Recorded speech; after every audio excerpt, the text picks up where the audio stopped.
আমি রয়েছি সিনেট ভবনের ঠিক বাইরে। এখানকার অবস্থা যদি দেখায় যে এখানে কিন্তু বিভিন্ন যে হল সংসদ রয়েছে সেই হল সংসদের কিন্তু ফলাফল এখানে প্রকাশ করা হচ্ছে এবং এখানে হল সংসদের ফলাফল প্রকাশ করার পরেই এখানকার যারা হলের শিক্ষার্থীরা রয়েছে, যারা প্রার্থীরা রয়েছে, তাদের মধ্যে কিন্তু এক ধরনের উচ্ছ্বাস আমরা দেখতে পাচ্ছি। এখানে বিভিন্ন হলের যেই ফলাফল, সেই ফলাফল প্রকাশ করার পর এখানে বিভিন্ন স্লোগান আমরা দেখতে পাচ্ছি। যারা কর্মী রয়েছে, যারা সমর্থক রয়েছে বা সাধারণ শিক্ষার্থী যারা রয়েছে, তারা কিন্তু বিভিন্ন ধরনের এখানে স্লোগান দিচ্ছে। তো এখন পর্যন্ত যদি বলি, সর্বশেষ হল অনুযায়ী রোকেয়া হলের ফলাফল কিছুক্ষণ আগে এখানে প্রকাশ করা হয়েছে। সেখানে বিপি পদে উমামা পেয়েছে 614 ভোট, আবিদ পেয়েছে 575 ভোট এবং সাদিক পেয়েছে 1472 ভোট।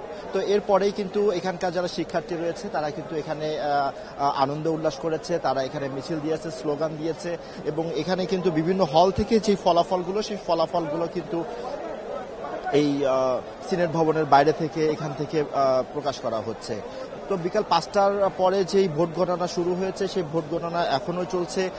জানেন যে শুধুমাত্র এটা কেন্দ্রীয় ছাত্র সংসদ নয়, অনেকগুলো হলও নির্বাচন হয়েছে। তো সেই ক্ষেত্রে অনেকটা দেরি হচ্ছে এবং এখানকার যারা শিক্ষার্থীরা রয়েছে, প্রার্থীরা রয়েছে, সমর্থকরা রয়েছে, তারা কিন্তু এখানে ধৈর্য সহকারে এখানে রয়েছে এবং বিভিন্ন হলের ফলাফল প্রকাশের পর কিন্তু তারা এক ধরনের উল্লাস প্রকাশ করছে।